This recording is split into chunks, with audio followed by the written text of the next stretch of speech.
Nabanggit ito ni PRRD. Tingnan niyo po, sabi niya. PRRD ayaw umuwi hangga't si Marcos Jr. pa ang Pangulo.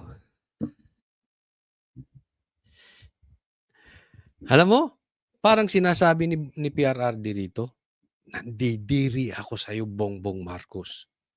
Sa sobrang nakakadiri ka, ayaw ko nang umuwi. Kasi tingnan nyo, kung ikaw ay kinulong sa ibang bansa, kahit anong mangyari, first priority mo, makawala ka doon, makaalis ka doon sa kulungan sa ibang bansa at dalhin ka sa Pilipinas. Diba? Yan ang instinct eh. Sana makapag-ano ko, diba? Makapag-bail ako, makauwi ako sa pamilya ko, sa ano ko. Diba? Sinong nakakulong sa ibang bansa na ayaw umuwi? Si PRRD lang. Bakit? Sobrang nakakadiri itong administrasyon ni Bongbong Marcos. Iyan ay pagsasabi, walang mangyayari sa Pilipinas hanggat nakaupo si Bongbong Marcos. Isipin mo, may adik na presidente. Anong mangyayari sa Pilipinas? Kaya naunawaan ko kahit mahirap nakakulong sa ibang bansa. Yung nakakulong ka na lang, mahirap na. Nasa ibang bansa ka pa. Mas mahirap. Pero mas gugustuhin niya pa yun kaysa kay Bong makauwi dito sa panunungkulan ni Bongbong. Sabi niya, dito lang daw muna siya hanggat si Bangag pa ang presidente. Ngayon, tanong, sinungaling ba si PRRD na bangag si Bongbong Marcos? Ayun po, napakaliwanag. Diba?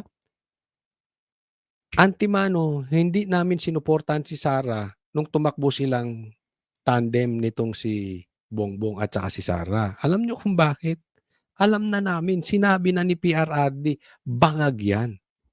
3 years after, pinatunayan mismo ng kapatid niya, bangag si Bongbong Marcos.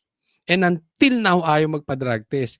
Kaya doon palang kitang-kita na natin na talagang addict talaga to si Bongbong Marcos. Kita niyo yung gulong nangyayari?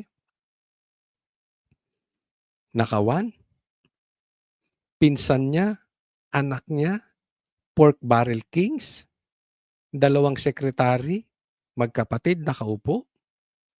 Ganyan po ang pangunguna ng isang bangag. Nakakatakot po. No? And I really don't know paano magsusurvive ang Pilipinas.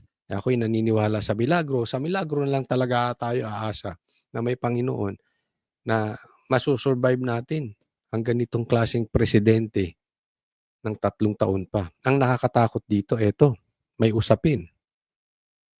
Hindi bababayad si Bongbong Marcos.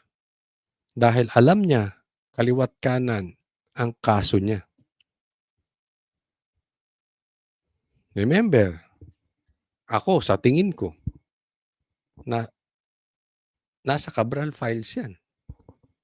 Hindi malayo sa katotohanan yun. Hindi malayo sa katotohanan na nakinabang siya dito sa Ghost Projects.